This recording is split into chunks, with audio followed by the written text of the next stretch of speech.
Um, so here we are. It feels like we're making a turn, right? With COVID, it seems like things are getting back to normal a little bit, which feels nice and is good. And in the midst of all this, we've kind of realized how fragile life can be. It's crazy that this virus, what it has done is it has affected people who are the most vulnerable, right? People who are older, people who have compromised immune systems, right? Like, this is terrible that this would affect them, in crazy, terrible ways. We've had friends who have lost loved ones in nursing homes, and they weren't able to be with them, right? And I think we're reminded of how fragile all of this is. Think about our, just all the things that we take for granted. The idea of going to an office where people are there, or going to school. Our kids had just started a new school when the pandemic started, and then they went all these months without not getting to hang out with anybody. And so it was incredibly isolating. And then we realized how fragile a lot of our infrastructure is, and the fact that, remember at the beginning of the pandemic, people were buying toilet paper like crazy. Do you remember that? It seems like a while ago now, but hey, we have toilet paper. That's great. I'm really glad that is back in stock. But, we've realized that so many of the things that we take for granted are actually really fragile, and it's created this disruption. Now, we all go through disruption in our personal lives, don't we? Whether it be, the loss of a loved one, a broken relationship, a career change when you're middle-aged, right? Like, we go through these disruptions in our life, but this COVID thing was different, was because it was not a disruption that just individuals were facing. It was a disruption everybody was experiencing at the same time. And because we've all been experiencing this one thing, like there's been nothing like it, that we've all been experiencing at the same time, we have this question, right? At the end, we have this question: what will be on the other side of this? Right? Has anybody asked you that question? Like, what do you think is going to be the outcome of all of this? I know multiple people have asked me, and I really don't know, but I can assure you that probably in the future there's going to be lots of studies that will be done based on, how we handled this time. What were the effects of lockdowns? What were the effects of the way that we handled all of this? And it won't be for years in the future that we're going to actually see some of the effects of all that has come about in the midst of all this. And the reality is we really don't know, right? We really don't know exactly what is on the other side, and we're kind of waiting. We don't really fully understand it. Now, we've been going through the Gospel of Matthew. Now, Matthew is written to people who, like us, they are experiencing disruption in their lives. The Gospel of Matthew is written to a group of people who live in Jerusalem or the surrounding areas right around the time the temple has either just fallen or is about to fall. And so this is the center of their lives. There is this political shift, there's this political change that is happening, and Jerusalem is about to be taken over and destroyed and taken from them. And so their lives, they live in the midst of a time of disruption. And they're asking the same question: what is going to be on the other side of all of this? And when we started Matthew like 20 months ago, the very beginning of Matthew, it starts off with this genealogy. It's this genealogy that goes all the way back, all the way up to Jesus' birth, and it's as if Matthew is trying to tell these readers, hey, look, God has been at work long before this, and why would you think that he would stop to be faithful now? And so as we read the Gospel of Matthew, Matthew is unfolding this story of how God has been faithful, and he's going to continue to be faithful through Jesus. Last week, if you remember, the disciples and Jesus, they're leaving Jerusalem. And as they're leaving Jerusalem, the disciples, they look back and they see the temple. And the temple at this time was one of the most beautiful structures on earth. It was quite the sight, and it was these massive stones that were stacked on top of each other. And as they're leaving Jerusalem, they look to Jesus and say, Jesus, look at the temple. Look how beautiful it is. Look how amazing it is. And then Jesus breaks the news to them, yeah, about that. it's all going to be destroyed. Not one stone will be left standing on another. And so his disciples, now they want to know, when will all of this take place? And they also want to know, about the future. How is all of this going to unfold? How is this going to play out? And they want to know, when will the world recognize, like we do, that you are the Messiah, you are the deliverer? They want to know all of this. After Jesus, he just predicts the temple is no longer going to be a thing in your life. It's going to be destroyed. They want to know all about this. Now, as we continue into Matthew chapter 24, I have to give a disclaimer this morning. Because this is a text that, if you've been in the church for a long time, or maybe this is your first time ever walking in the doors, you probably have heard references to this text, and it was popularized by a book series about 25 years ago that takes some of these scriptures really out of context. At least that's my opinion anyways. And so as we dive in here, maybe you're going to hear this in a different way, and you're like, I've never heard it that way, and I don't know if that's right. And that's okay. I'd ask you, if you find yourself struggling with this text this morning, I'd like you to do two things. One, I'd like you to seek the Lord. Just pray about it. Right? Because I believe what Jesus does is he wants to bring unity to his church, not division. And second, I would love to share with you. I'd love to talk with you. I'd love to hear your thoughts about this, because I don't, this is just through the study that I've done and whatnot. But if you have issue with it, that's okay. Let's talk about it. That is perfectly fine. And so one of the things that we do here at East Ave, the way we approach Scripture, is we want to understand Scripture in its political context, right? It's written to people in a time and a place, and politics is all about how you organize yourself. And so it's written to a time of people who were organized in a certain way, and the writer is writing to people in a certain time and place, and we want to set ourselves, we want to kind of have their eyes on the text, right? That's how we want to come about it. And so that's one of the things we do here at East Ave. That's the way we look at the text. And so we strive to be faithful to the text in that way so that we honor it.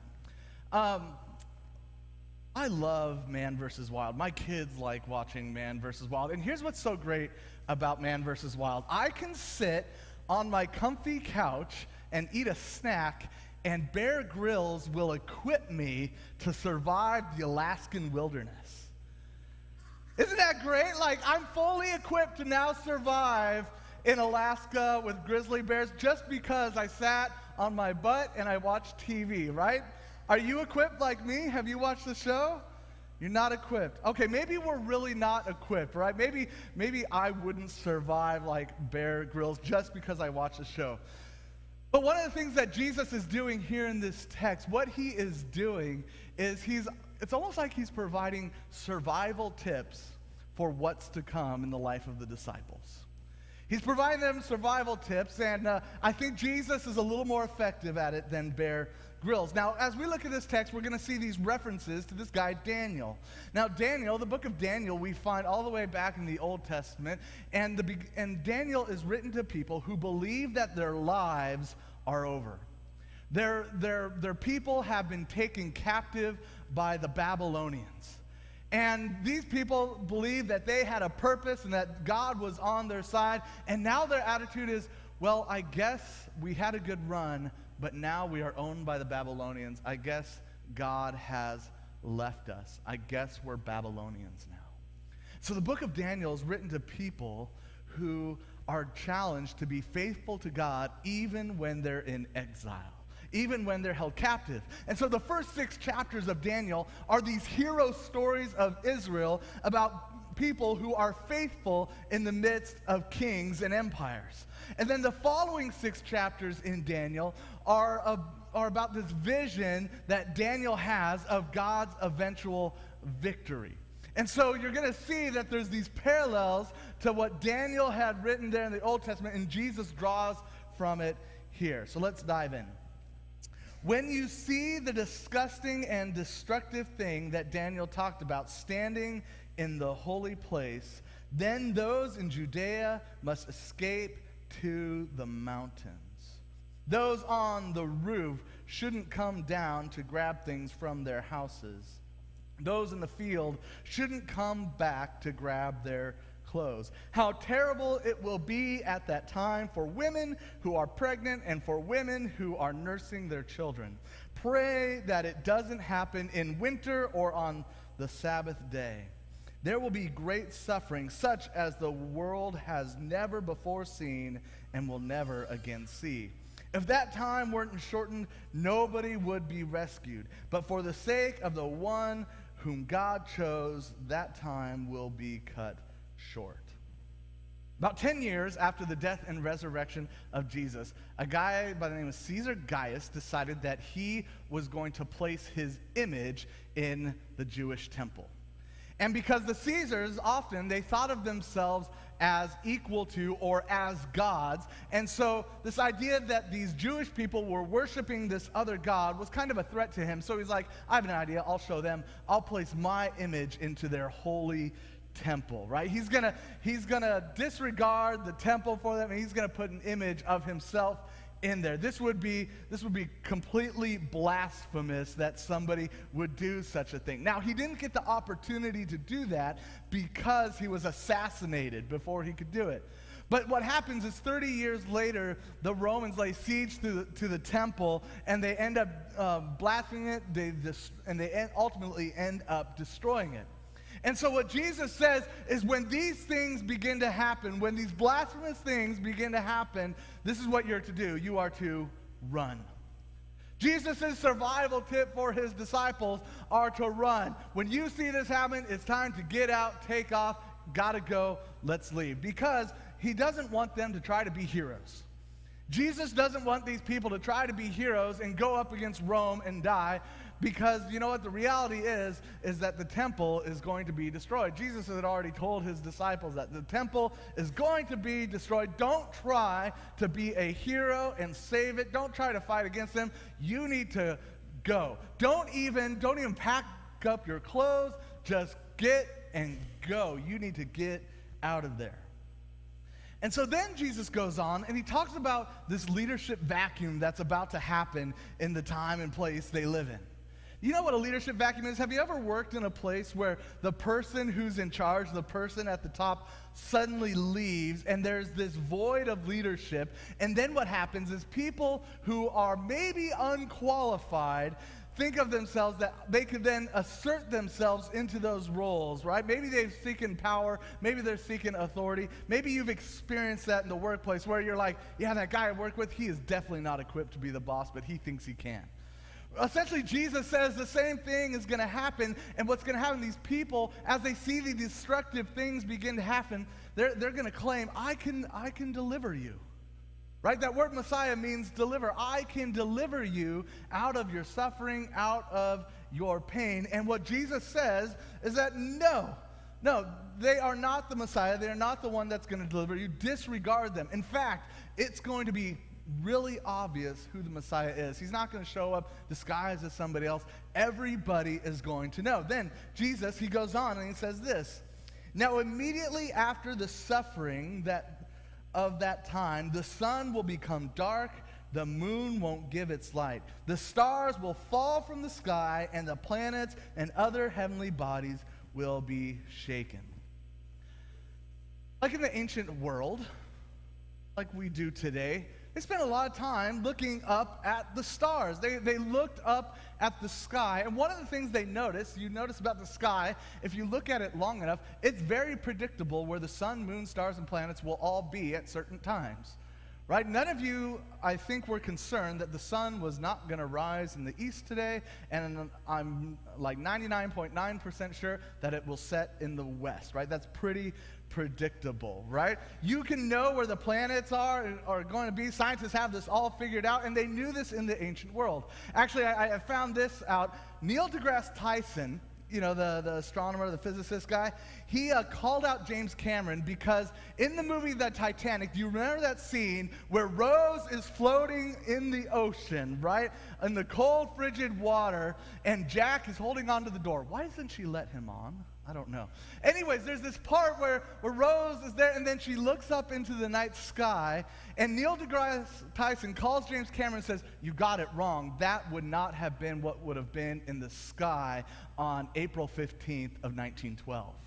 And so what happened when James Cameron actually re-released the Titanic in 2012, they put in the sky that would have been there where the Titanic sank. And so just like we can predict the sun, the moon, and the stars, where those are going to be, people who had power, people who ruled empires, talked about their authority and their power just like the sun, moon, and stars. My power, my authority, my rule and reign is as predictable as the sun rising in the east and setting in the west. That's how they would talk about their rule and reign. And Jesus says, no. Jesus says those people who claim to have this power, these people who claim, are convinced that they are going to be there from the beginning to the end, that is not the case. In fact, the sun, moon, and stars are going to crash, right? Jesus is using this language to talk about the people who claim to have power, the people, the Romans who rule over you, the people who claim to rule over in the temple. All those things are going to come crashing down. Even though they say it never will, trust me, it will. Then Jesus goes on. Listen to this. He says, then the sign of the human one will appear in the sky. At that time, all tribes of the earth will be full of sadness, and they will see the human one coming in heavenly clouds with power and great splendor. What does Jesus say? He says something else is going to arise. As all of these kingdoms are beginning to fall, something is going to rise. Now, what he does here is he is grabbing language from Daniel, because this is all about resurrection. Now, the language that is used in Daniel chapter 7, what Jesus is grabbing from, is not Jesus coming from the sky to earth, but it's actually the opposite. It's earth and up. It's his kingdom rising. This is about resurrection. Right? How does Jesus shame the rulers and all the people who have power, right? It was the Romans who put Jesus on a cross, because that's what you do to people who cause problems. You get rid of them by executing them, and everybody can see this is what happens to you when you don't go along with the powers that be. It was also the Pharisees who helped put Jesus on the cross. And so what happens is Jesus, he doesn't stay in the grave. In fact, he's raised on the third day. And so what happens is he shames all of these people who claim to have power, who claim to have authority. He shames them, right? He's establishing this new rule and reign. Now the whole world will know who is the one true Lord, because he defeats Roman Empire, the most powerful empire in the world. He defeats the people who claim that they have the beat on God, who rule the temple. He defeats them. Jesus is the one true king. Then he goes on. He says, he will send his angels with the sound of a great trumpet, and they will gather his chosen ones from the four corners of the earth, from one end of the sky to the other. What Jesus says is that everyone is going to know what has happened. Everybody is going to know about this resurrection, about who rules and reigns right now. Now, that word angels simply means messengers. So who is Jesus talking to right now? He's talking to his messengers. He's talking to his disciples. If we skip forward into Matthew chapter 28, what does Jesus tell his disciples? You are to go into the whole world making disciples of all nations. You're to let everybody know that Jesus is Lord right here and right now. He has defeated the powers of the Roman Empire. He has defeated the people who claim they have the power in the temple. He is alive. He is risen. Right? This is good news. Everybody is going to know. And what happens is there's this little town in Northern California that now knows about the resurrection. Somehow this gospel message reached Chico, right? It reached this small little town in Northern California. I describe it as it's the place for the hipsters who ran out of gas money going to Portland. Jesus then says, when you see these things, it's like the fig tree. When you see the fig tree and its leaves change in the springtime, you know that summer is coming. You know that the season is about to change. And so what Jesus tells his disciples, when you witness this resurrection, and when you go and begin to spread this good news, it's like summer's coming. Things are beginning to change. God is on the move. Things are not going to be the way they have always been. But Jesus continues. As it was in the time of Noah, so it will be at the coming of the human one. In those days before the flood, people were eating and drinking, marrying and giving in marriage until the day of Noah entered the ark. They didn't know what was happening until the flood came and swept them all away. The coming of the human one will be like that. Jesus takes it all the way back to the book of Genesis. Right? The book of Genesis is the story of God's creation, and then in the time of Noah, what he does is he begins to undo his creation. He begins to open up the floodgates, the waters that separate the sky from above and the waters below. He begins to open those things, and because it describes the people at that time like they were on permanent spring break. Everybody was living as if there was no tomorrow. They were just living and doing whatever they wanted, whatever they pleased, because they thought that they were in complete control. Have you ever had a time in your life where you say, I'm in control? When I'm in my 20s, I thought I was in control. And then as you get older, you realize, I have no control. Or maybe it's a lesson that we are still learning, right? You see, what they didn't see coming, because they thought they were the ones in control, what they didn't see coming is the storm that would wipe them out. The Noah story is this ancient story about what happens when you believe that you are the one who has the power. It's a story about what happens when you believe you are the one that is in control. Because Genesis 1 starts off with God creating, and then what happens is he then opens the floodgates. It's almost as if to remind creation, yeah, I'm the one who controls. I created and I can destroy. It's almost as if these people are surprised by this, that God is actually in control. This great undoing comes at a surprise for people who have decided to live apart from God. And so Jesus says the same thing about this future that he is pointing to. It's going to come as a great surprise to many when he is no longer in the grave, when he is risen. And then he says this, at that time there will be 2 men in the field, one will be taken and the other left. 2 women will be grinding at the mill, one will be taken and the other left. Therefore stay alert. You don't know what day the Lord is coming, but you understand that if the head of the house knew at what time the thief would come, he would keep alert and wouldn't allow the thief to break into his house. Therefore you also should be prepared, because the human one will come at a time you don't know. You see, like a flood, resurrection is a huge disruption.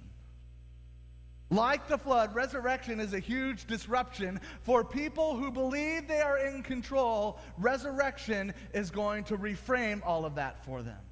And so what we sometimes get wrong when we look at this passage is we think, oh, the ones that are taken, those are the ones God saves. No, in fact, the Noah story is the opposite, right? It's the ones that remained are the ones who are saved. And so what Jesus is saying is that there are people who are going to buy into the powers of Rome. They're going to believe that all their hope lies in the empire. There are people that are going to believe that all their hope lies in the temple system. And resurrection, what resurrection is going to do is it's going to be a huge disruption for all of those people. And so some people won't make it, because if you align yourself with the empire that's going to fall, it's going to be hard for you.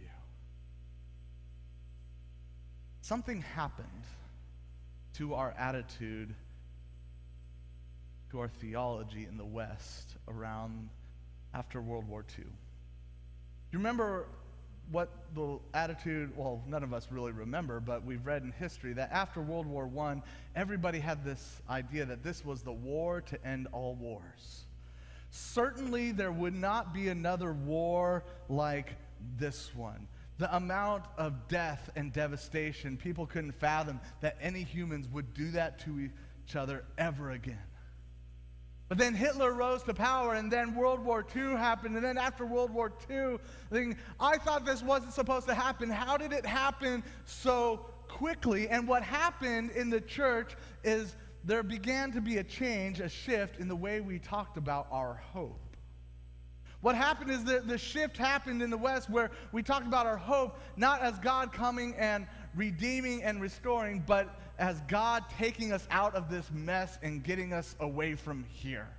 Lord, get me away from my problems. Lord, deliver me from here. Get me out of this pain, out of this suffering. But what Jesus points out, these stories here, what we read in Daniel is not God taking his people out of hard situations. Or in Matthew chapter 24, Jesus doesn't say, I'm going to get you out of this. What he says is, I'm going to deliver you in the midst of it. And so our hope isn't that one day God is going to get us somewhere else away from here, but that God's kingdom is going to come right here and right now. Are you with me? See, that's a huge shift, right? If we have this attitude, oh, I hope God gets me out of here because you know what? Tax season came and I didn't file my taxes. Lord, get me out of here. If we look at all the hard things in our life, we think, God, I just want to get out of here. Actually, God has a much bigger, much more grand, better plan than you could ever imagine. And so what we see here in this text is that Jesus is vindicated in three ways. There's this vindication, and the good news that this vindication is also for us, the church, as well. The first is this, that Jesus is raised from the dead. Jesus is not in the grave. He shames the people who think they have power, the ones who control the temple, the ones who rule empires. Jesus shames them because he is no longer in the grave. So he's vindicated through his resurrection. The second way that he is vindicated is the temple is destroyed. Now, this isn't because Jesus is really good at predicting things. This is not the reason why it's destroyed. The reason why the temple is destroyed is because it no longer served the purposes of God. In fact, it represented the very worst of who Israel was at the time. And so the temple is destroyed. So Jesus is vindicated in that way. And then the third way that Jesus is vindicated is the news of the gospel has spread. Jesus' message did not stop right then and there with those 12 disciples. But in fact, you and I are part of that vindication because the gospel is spreading and it continues to spread. That God is here, right now. That he is not in the grave, that he is alive. And so here we are, we're sitting here and we're asking this question: what will be on the other side? What will be on the other side of all of this? Maybe you are trying to figure that out. But I think we can grab from stories like in Daniel and in Matthew chapter 24. And throughout history, there have been people who have been wondering that same thing, what is on the other side? That's what the disciples want to know. And the disciples had no idea what God was fully up to. Did they know in that moment that their mission would be part of something that would change the whole world? What if we, as the church, understood that this kingdom that we talk about, this kingdom that God calls us to, has the ability to change the whole world into the future that we can't even fathom what God will do? You see, what happens is we get so concerned what's going to happen on the other side of this. And maybe what we should be asking, God, how are you going to do something new into your good future? God is going to get the victory. And you know what?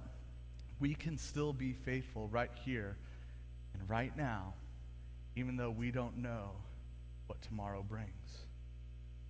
We as a staff, we have been wrestling with this question. We started talking about it in the middle of this pandemic. We wondered what would be left of East Ave.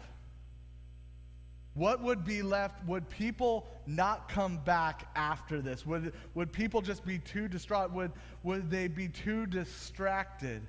Would people be too divided, right? We see all this division that exists in time. Would people abandon the call and the mission that God has us on?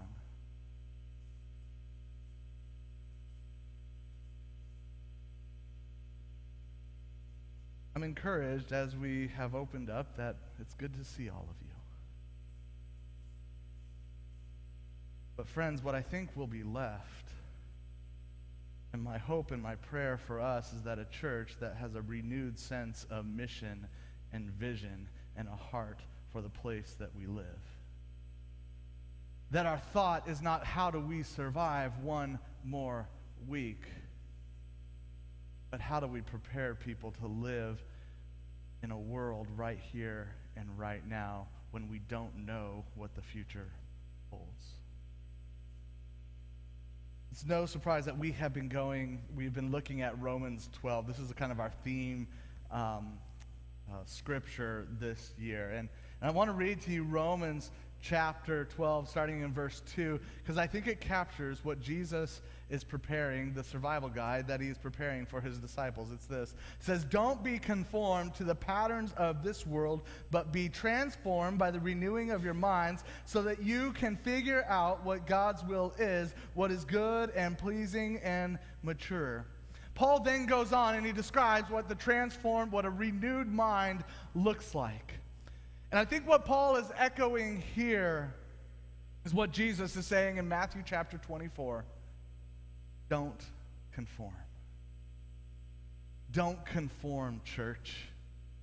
Don't try to look like the world around you. It's okay when you stand out, because in this world you will stand out. Imagine these disciples. Here they are. They're sitting around listening to Jesus, and Jesus is telling them about this temple, this time when the temple is going to fall, and their job is to run. They're to let go. Don't conform to what's going on there. Just get out of there. There's going to be this time, this moment, when all these things, the people who have power and authority, they're going to come crashing down. Don't conform to them, because you will be like the people in the story of Noah. You will be taken out. And so, church, what does it mean for us not to conform to the things of this world, of the things that are going on around us? I think for many of us, that might be an individual question that we have to ask ourselves. What are the things that I am tempted to conform to? What are those things that I'm just tempted to go along with because that seems like the dominant narrative of the day? And so we ask ourselves, how is it that we're faithful to Jesus? Because Jesus is no longer in the grave. Jesus has defeated the powers of authority. And you know what? He is king right here and right now. And we are called to participate in that kingdom. Maybe today you are tired of conforming. Maybe today you are tired of conforming, and maybe today is the day that you say yes to Jesus. Maybe today is the day that you say yes to Jesus and you say, I want my life to reflect the one who has been vindicated. I want my life to reflect the one who transforms hearts and minds. So we're going to pray right now, and I'm going to give you an opportunity to be a participant in God's kingdom. It's not for this future that one day will happen, but it is for right now and forevermore. Let's pray. Gracious Lord, would you be my Savior? Lord, because I can't save myself, and I realize every time I try to go along with everything going on in the world, Lord, it doesn't work out. So Lord, may I live faithfully and wholly after you. Lord, would you be my King? Lord, may I learn to do what you say. And Lord, would you be my friend? May I learn to see the world through your eyes. Lord, help me to be faithful. in a world of so many distractions. Come into my life so that I could live for you, the King, who is Lord of all, right here and right